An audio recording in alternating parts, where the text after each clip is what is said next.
Since Venezuela's economy began to collapse in 2014, conditions there have grown increasingly dire. The number of people fleeing to other parts of South America has increased exponentially, and that's just in the last 3 years.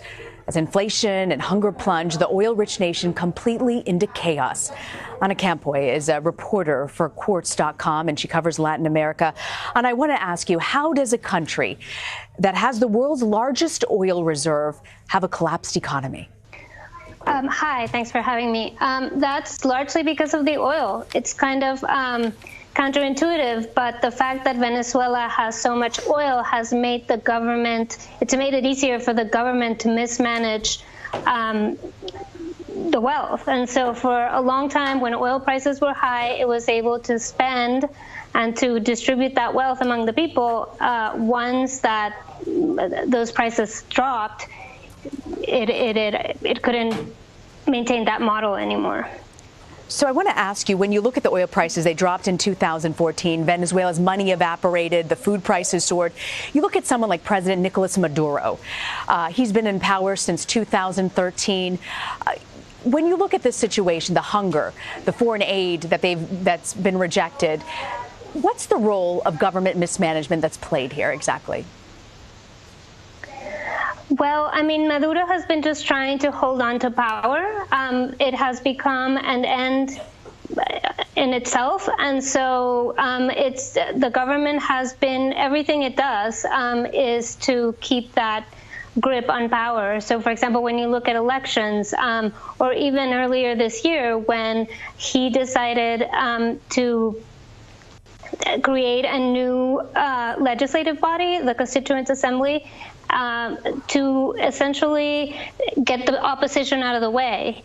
The National Assembly was dominated by the opposition, and he created this new body that replaced it. And so now there is no longer any opposition. There's also issues with malnutrition. It's taking a toll as well. Hospitals across the area, Venezuela, are reporting increasing cases of starvation, of dehydration. How serious is the hunger problem?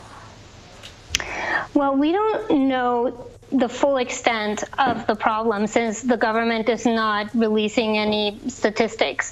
I've talked to experts who say that all the many indicators of health, for example, child mortality has gone up, and we see anecdotal reports of children's deaths. So, and then at the same time, we see the prices of food and how quickly they're going up and how salaries are not keeping up. So the situation is bad. Everything that we have to go on by looks like it's really bad. Anna, what do you think it'll take to turn this country around?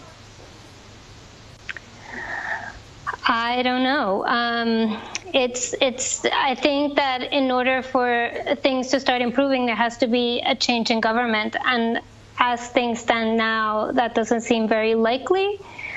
Some observers still firmly believe in elections, and even though the past elections have been problematic, they suggest that Venezuelans shouldn't lose faith and that they should still vote.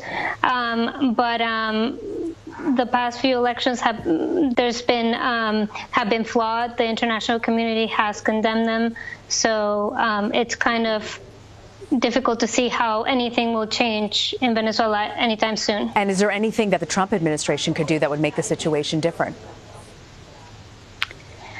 No, the U.S. and even other countries can only play a limited role, because by punishing the government through sanctions or other measures like that, they are also punishing the people at the same time. So there's been efforts to help establish dialogue between the government and the opposition and do some diplomatic work on that front, but there hasn't been much progress.